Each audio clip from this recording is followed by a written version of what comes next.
like sitting outside. Just because it's peaceful. I'm not in the country, so it's not like it's no cars around. There are cars, definitely. But I'm not on an extremely busy street. And so therefore, I may hear some cars in the background, but it's not that much. I always did like appreciating nature. But as I see things happening, the Lord talks about how we can discern the sky. Even right now, it's even more we can discern what's going to happen. We get forecasts. But we can't discern the signs of the times. And it's something that we can get everything else right. We can even figure out which direction man may go, but we can't discern the signs of the times. But sometimes the sign of the times is not necessarily something that happens with increasing frequency. It's just the sign is that they can happen at all. And why I say this is because in Revelation chapter 16, it features what is known as the seven last plagues. The seven last plagues. So devastating to this earth that only a fraction of the earth's population will end up surviving it. And I don't mean a large fraction either. I'll say a small one. One of the things that will decimate much of the world, it says that the islands would flee away. They'll disappear. And unless you can see a mountain get up, or not a mountain, but unless you can see an island get up, have legs, and then skip into the distance, the only way that's going to happen is if something covers it. Now, the interesting thing about it is, doesn't say it's going to be covered forever, but it would be covered. Now, you can have places like Java in Indonesia, that place, the Philippines, which are made up of lots of islands. Even Japan is made up of 2 or 3 islands. And of course, there's the Hawaiian Islands, which feature a volcano that's, I think, over 10,000 feet high, which, that was in California, in the winter you would see snow. But being in the tropics, you don't, if it snows or rains, or if it snows on Mauna Loa or Mauna Kea, you rarely see that. The reason why I'm talking about these mountains is because the only thing that we know of that will be able to cause the islands to disappear is a tsunami. Now, the biggest tsunamis that we know of, that's of common knowledge. We know about the tsunami that happened in the Indian Ocean that essentially, I believe it killed close to 250,000 people. That's a lot of deaths in one event. And the waters went inland for quite some time. I remember when Japan had its earthquake in. It was the tsunami that caused their Fukushima, I think that's called the Fukushima nuclear reactor to almost melt down. But you can see the water just advancing. And you can see it in real time. It was a very scary sight. You saw cars trying to flee, and this thing of water just coming, going. But for it to be as high as mountains, it has to be an extremely devastating event. One that causes lots of material to drop down into the ocean, displacing water there and forcing waves to go out. You may say, well, but that still shouldn't make a lot, except if it happens in a small, tight area. And why do I say that? I don't know if anyone has ever heard of this certain tsunami. It was actually a pretty local one, but it was one that climbed upwards of 1,500 feet up the side of a mountain. What happened was I believe it was an earthquake, and it shook a large amount of material down from the side of a mountain that fell into this fjord. And the way they spell it is F-J-O-L-D. Like they have them in Norway. They also have them in places like Canada on the west coast.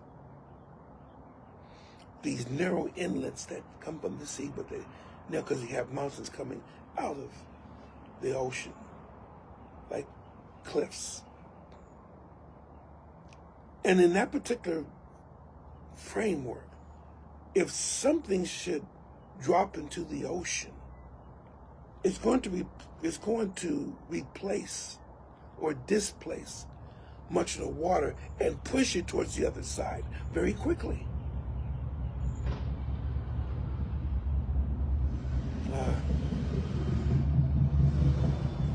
And that particular landslide can then push water up the side of a mountain to astonishing heights.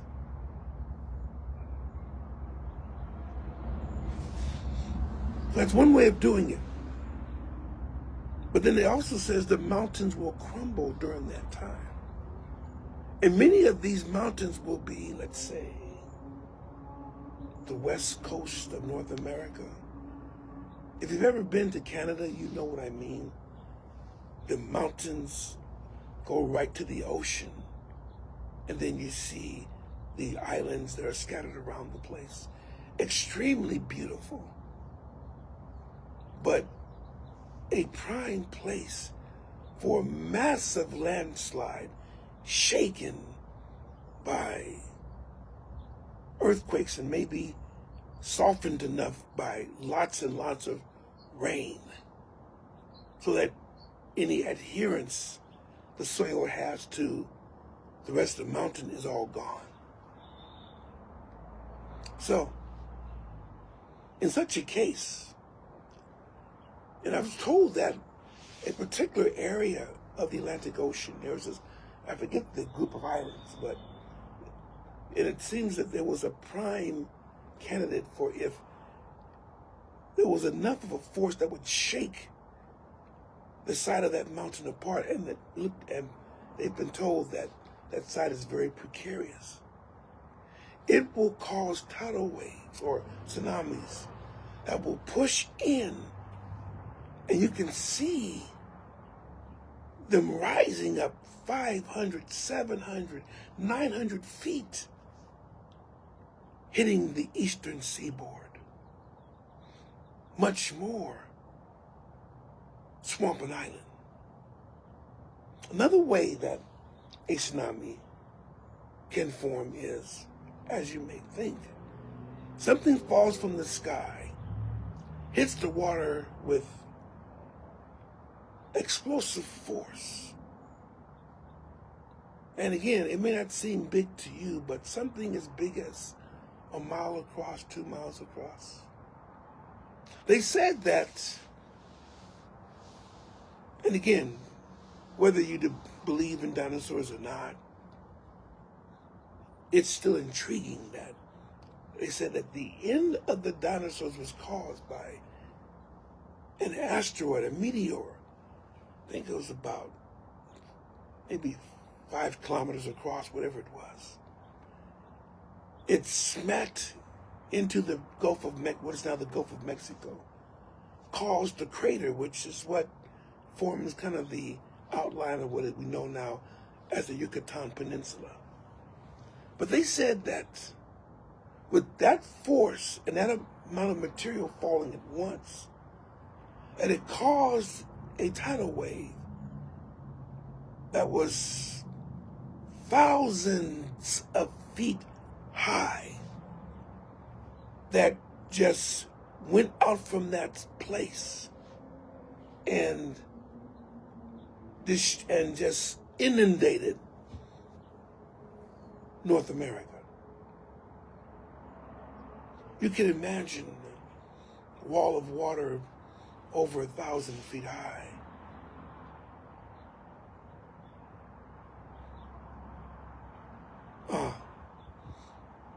You couldn't escape it. Why am I talking about all this? Is it because we are prone to get a tsunami? Do we see one? No. But as I said, we see the damage that it can be done. That can be done. The Bible doesn't talk about tsunamis because essentially, how many tsunamis have happened in the Mediterranean Sea? Not much. How many have happened in the Red Sea? Not many. So the whole idea of islands being swallowed up by these huge tsunamis doesn't seem to be right until we really start looking at what causes these tsunamis. And as I said before, earthquakes, of course, it has to be a special type of earthquake, not just any earthquake, but a special type of one. Whereas it all of a sudden it juts a whole piece of ocean floor up suddenly, or drops it down suddenly. Huge displacement of water. Or let's say in the case of Krakatoa, if you've heard of that particular nation, that particular volcano, and the Tambora incident, both around the same area of Indonesia, that these were extremely powerful volcanoes that once they blow, not everything goes up. There are some things that come down. If you heard about Mount St. Helens, about how a whole mountainside came down at once. That was where much of the damage came from the collapsing of that whole mountainside, that whole cone, and just devastated the land under it. Think of all that material falling into the ocean, because these volcanoes were near seas. So you can imagine when all that rock came down, there were tsunamis that were on the other side that just wiped out entire villages all throughout Indonesia.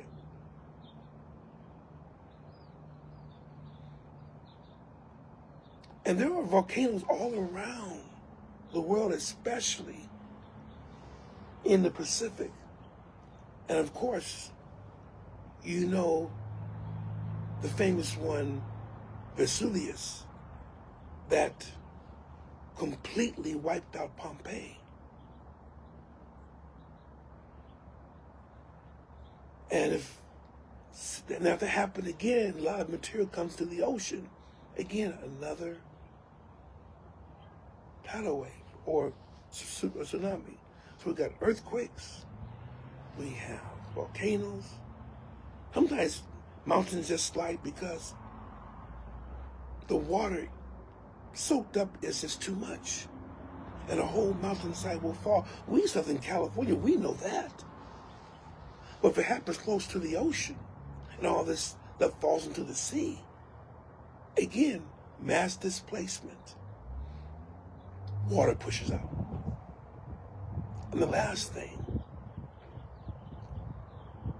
a meteor that doesn't drop on the land but on the sea, which actually might end up being more destructive because of the water that pushes out and just swamps lands near and far. So in this case, the sign is not something that just shows up right now, but you know the possibility of it because of what science has shown us. See, it's good to sometimes understand science because God does work through science. And sometimes what may not have been possible in the minds of men before, because of what science brings up, whether there are theories about whether the asteroid killed the dinosaurs, whether that's true or not, the scenarios they put up sound very much like the end time prophecies that we're dealing with today. So my point with all this is very simply, never excuse or think that things in the Bible can't happen. We're beginning to realize, and science is showing us, that not only can it happen, that is most likely it will happen sometime in the future. Now, I can't tell you whether a huge meteor is going to fall from the sky, although there are a few things that are also in Revelation that may be that there may be meteors that fall from the sky. Don't know about volcanoes, although volcanoes of sufficient power will cause the world to get darker. Earthquakes. The Bible does say something about earthquakes. And we know the devastating power. And the bigger they are, the more force they have. And the bigger the tsunami that may result from it. The whole idea here is simply this. Things are coming together that we know that the coming of the Lord is nigh. And we have to be ready for that coming. Because however the tsunamis come, they will come. And they will swallow up the world's islands, as well as much of the coast of the continents that we're on. If you don't want to see it happening, and most likely you won't survive it, then it's time to make a change tonight, today, this day, where the Lord is calling you. Lord wants you to be saved. This is that time. Because you may never survive. You may not be able to survive what's about to happen. And it's going to happen. As I said, one way or another. May God bless you. May He keep you. And may He allow you to stay sober in these last days. In Jesus' name.